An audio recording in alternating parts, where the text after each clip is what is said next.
So welcome to हुआओ. Today's session is about गर्भ संस्कार. और गर्भ संस्कार एक ऐसी टर्म है, एक ऐसा एशियन प्रोसेस है हमारे हिंदुस्तान का, हमारी कंट्री का, जो कि पता नहीं कितने हजारों लाखों वर्षों से होता हुआ आ रहा है. और हम सब जानते हैं इसी टर्म से कि गर्भ क्या चीज़ होती है और संस्कार क्या होता है.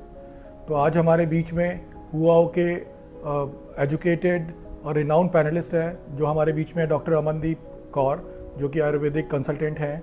उन्हीं के साथ है डाइटिशियन शिवानी, जो कि डाइट प्लान्स को बहुत अच्छे से एक्सप्लेन करेंगी, बताएंगी कि स्पेशली जो गर्भ संस्कार का पीरियड है उसमें किस तरह की डाइट लेनी चाहिए.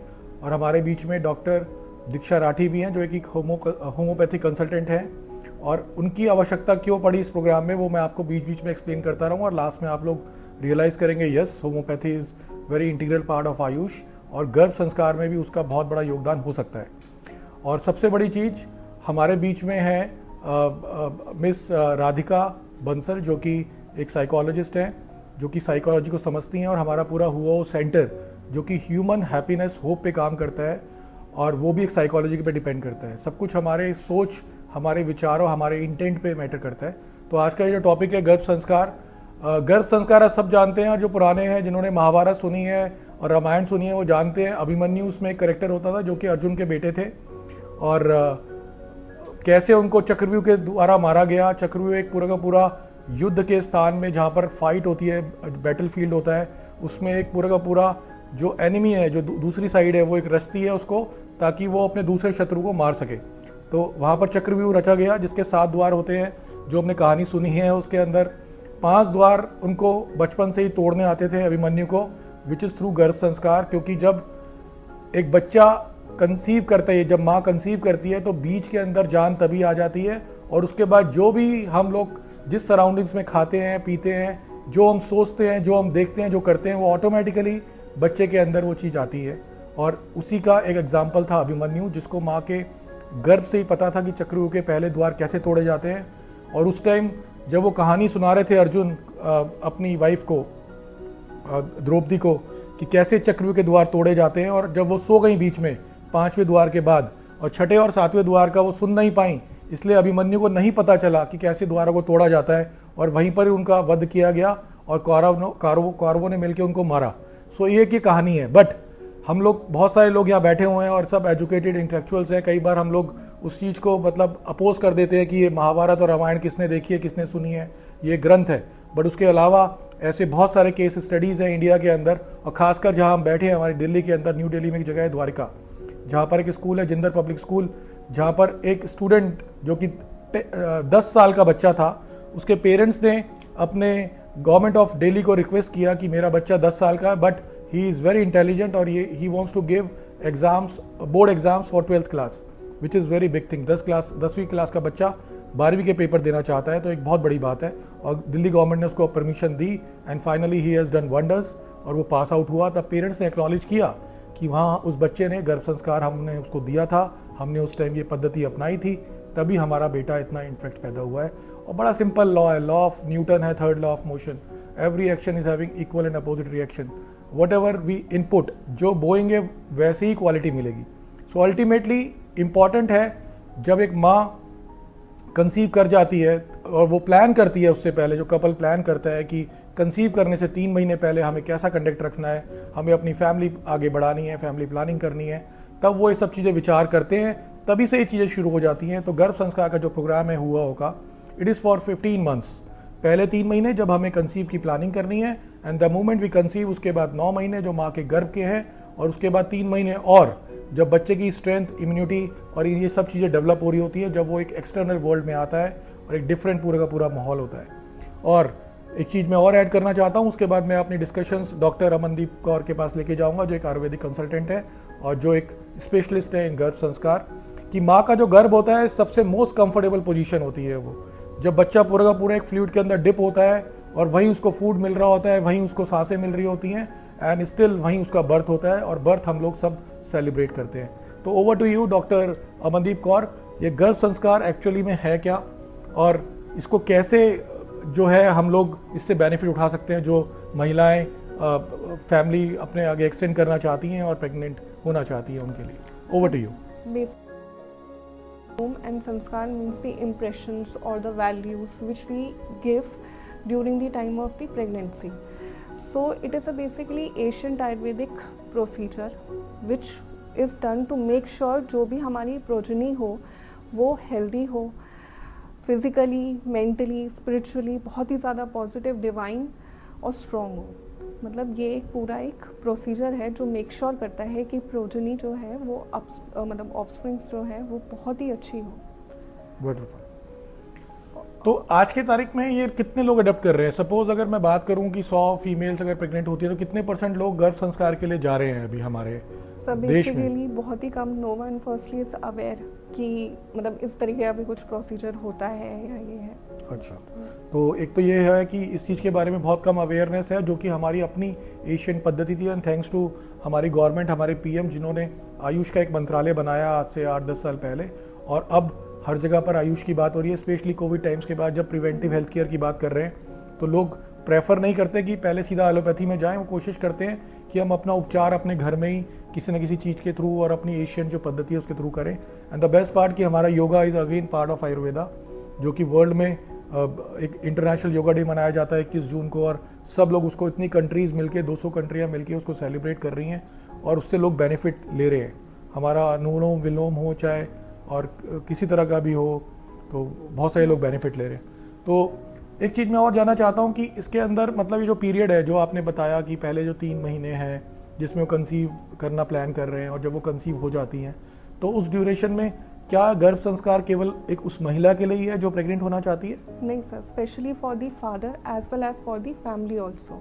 Okay. It is very important for the father also कि वो प्रेगनेंसी के जो मतलब कंसीव करने से 3 मंथ्स पहले जो है ये प्रोसीजर जो है वो ज़रूर अटेंड करें कि उनके भी, बिकॉज स्पर्म की क्वालिटी जो है वो भी बहुत अच्छी होनी चाहिए. एज अ फादर ऑल्सो उनकी मेंटल हेल्थ बहुत अच्छी होनी चाहिए, as well as for the family also जो भी मतलब हेल्पिंग है या प्राइमरी केयर गिवर में रोल प्ले करेंगे उनके लिए, कि उनकी मेंटल हेल्थ अच्छी हो और एनवायरनमेंट बहुत ही पॉजिटिव हेल्दी हो.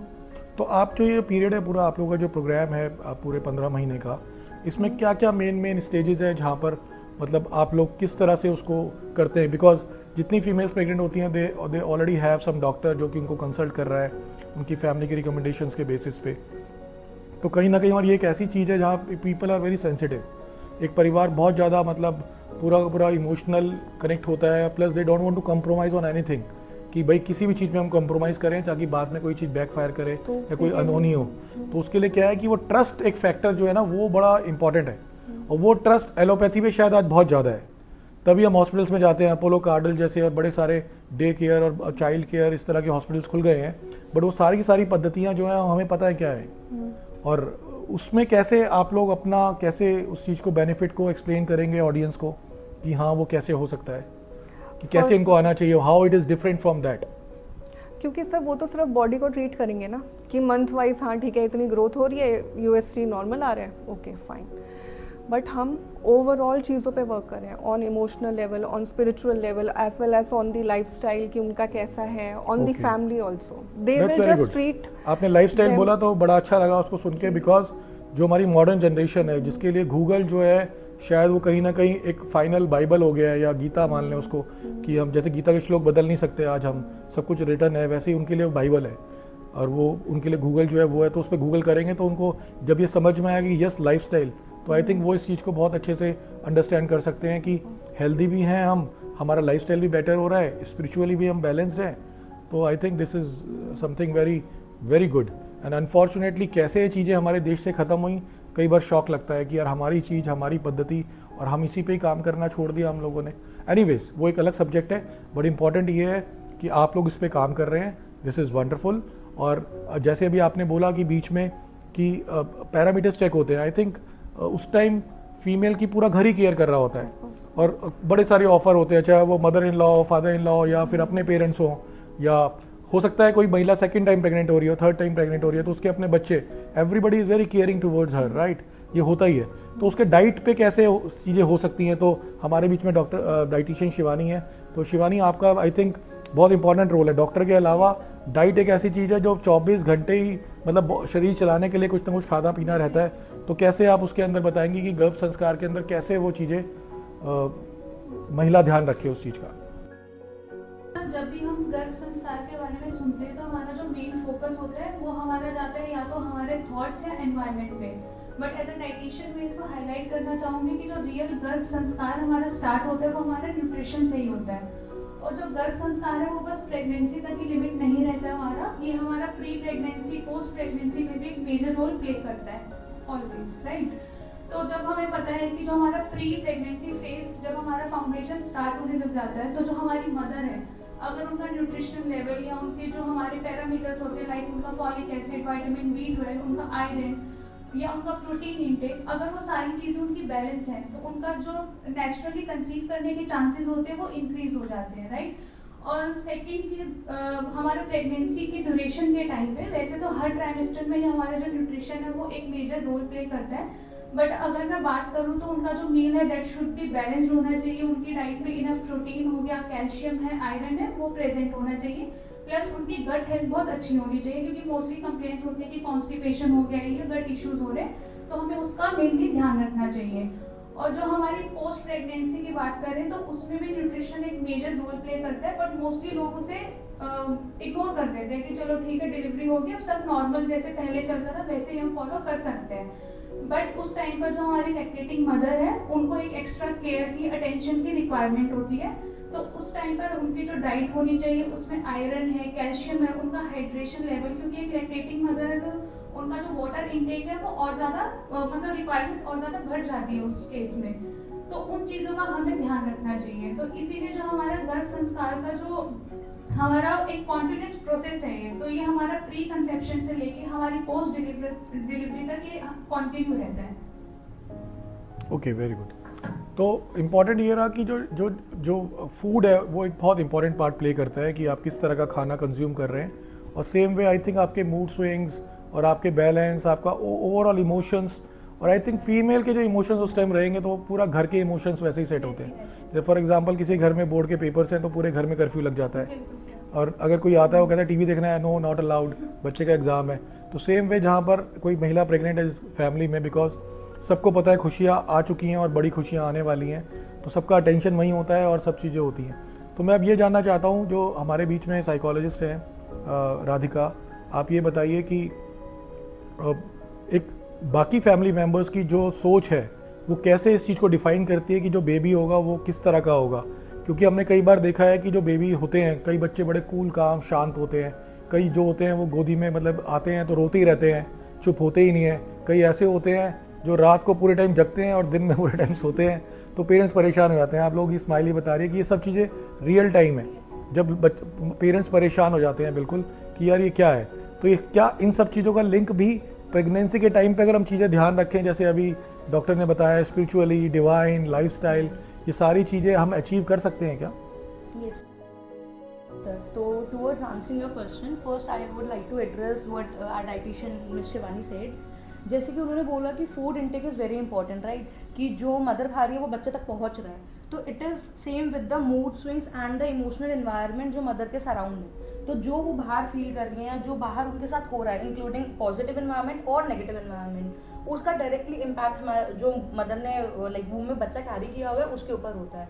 तो जैसे आपने पूछा सर कि क्या हम उसको कैसे मैनेज कर सकते हैं या फिर वो कितना इम्पैक्टफुल रहता है, तो इट क्लियरली सेज कि there are many research studies जो हमें ये बताती हैं कि अगर ड्यूरिंग प्रेगनेंसी मदर ने बच्चा कंसीव कर लिया है और उस ड्यूरेशन में घर में अगर इन्वायरमेंट जो है वो बहुत ज़्यादा क्योटिक है या फिर बहुत ज़्यादा आर्गुमेंटेटिव है, या फॉर एग्जांपल आजकल हम सब देखते हैं कि इन लॉज में भी उतने सपोर्टिव नहीं है, या फिर दोनों पेरेंट्स जो है वो वर्किंग है, तो वर्कलोड इतना ज़्यादा है तो they don't consider that we are becoming a parent, right, only female is considered as that I am like she is carrying a baby forward. तो उन सारी चीज़ों के साथ जब ऐसा नेगेटिव इन्वायरमेंट एक फीमेल को मिलता है ड्यूरिंग प्रेगनेंसी, तो it creates a very negative impact on the child, क्योंकि जो टैंट्रम्स है, जो मूड स्विंग्स है, फॉर एग्जांपल कि there is a stress hormone cortisol, right, तो अगर फीमेल वो उस ड्यूरेशन में स्ट्रेस फील कर रही है तो उनकी बॉडी में जो कॉर्टिसोल लेवल है तो वो बहुत ज़्यादा इंक्रीज होता है, और अगर वो इंक्रीज हो रहा है जैसे फूड डिलीवर होता है through placenta and other stuff, उसी तरीके से सारे हार्मोन्स भी डिलीवर होते हैं to the womb and to the child,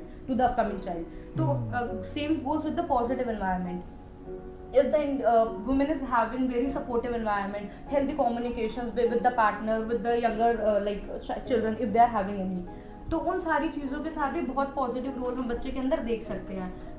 when doctor Amandeep ma'am said कि आयुर्वेदिक का जैसे एग्जांपल है कि वो लाइफस्टाइल को इम्पैक्ट करता है, राइट, और वो ओवरऑल डेवलपमेंट की तरफ लेके जाता है, डिवाइन बच्चे क्यों होते हैं. तो it all depends upon the external environment कि आपको एक्सटर्नल एनवायरनमेंट कैसा मिल रहा है. इंटरनल एनवायरनमेंट में we are taking care of nutrition, we are taking care of other physical health concerns, right, but psychological health is something which is not purely entirely related to only to the women. It impacts, it reciprocates from the environment in which the individual is living and staying. As sir you asked कि क्यों बच्चे ऐसे होते हैं जो tantrums show करते हैं, तो this is the only reason कि जिस टाइम पे उनको केयर, अफेक्शन, एक स्ट्रॉन्ग बॉन्डिंग मिलनी चाहिए थी, एक ऐसा इम्पैक्ट मिलना चाहिए था जहाँ पे उनको वार्मथ फील हो, सिक्योर अटैचमेंट फील हो, वो एनवायरनमेंट उस बच्चे को कभी मिला ही नहीं. When we talk about womb talk और positive affirmation, yes, womb talk, वही मैं बात कर रहा था जब अर्जुन ने पूरे का पूरा womb बात करी अपनी वाइफ के साथ, द्रौपदी के साथ, और उस टाइम वो सारी बातें, तो यही सारी चीज़ें हैं. और तभी हमने देखा है कि कई जो बच्चे होते हैं बहुत शांत होते हैं, और जो हमारे रिलेटिव्स होते हैं जब उन बच्चों को देखते हैं तो कोई किसी ना किसी से कोरिलेट करते हैं. यार तुमने उस टाइम वो देखा था, मूवी देखी थी. मेरे को ध्यान आ रहा है अभी जब मैं छोटा था तो ये बातें सुनता था जब घर पे होती थी, मम्मी से या मौसी बोल रही हैं या बुआ बोल रही हैं कि यार तेरा बेटा, मतलब मेरी नहीं, मतलब जनरल बात कर रही थी किसी को, कि तेरा बेटा तो दिलीप कुमार की लीडर बनता है, क्योंकि उसने दिलीप कुमार वाली लीडर देखी थी. उस टाइम मूवी आई थी दिलीप कुमार की लीडर. तो मतलब वो चीज़ें कैरी करते हैं, क्योंकि कहीं ना कहीं खुश करने के लिए, वाइफ तो वैसे ही उसके बिना तो होम मिनिस्ट्री है तो घर चलेगा नहीं, तो उसको खुश करने के लिए तो सब लोग पूरे एफर्ट लगा देते हैं, चाहे हस्बैंड हो या वो. अब उसको मूवी दिखाकर लाए वो वाली, और उसी टाइम वो प्रेग्नेंट थी, और उस टाइम वो बच्चा भी वैसे ही हुआ, क्योंकि वो सब टॉक तो चल रही है ना, जो आपने बोला womb talk. So that is very important. But मैं ये जानना चाहता हूँ कि उस टाइम घर में अगर ग्रैंड पेरेंट्स हैं तो उनका क्या रोल है, अगर घर में ऑलरेडी सिबलिंग्स हैं उनका क्या रोल है, और हस्बैंड का रोल तो खैर इंपॉर्टेंट है ही, उसको भी है, but we have to understand कि हम किस तरह से काउंसलिंग करें, कि वहाँ भी एक प्रेशर है, वहाँ पर बजट का प्रेशर भी है, फैमिली मेम्बर्स बढ़ने वाला है, रिस्पॉन्सिबिलिटीज और ऐड होने वाली हैं, मुझे और मेहनत करनी पड़ेगी, और ऑलरेडी कहीं ना कहीं चीज़ें कंप्रोमाइज़ हो जाती हैं, फीमेल इज़ ऑल्सो वर्किंग, तो चीज़ें वो हो जाती हैं.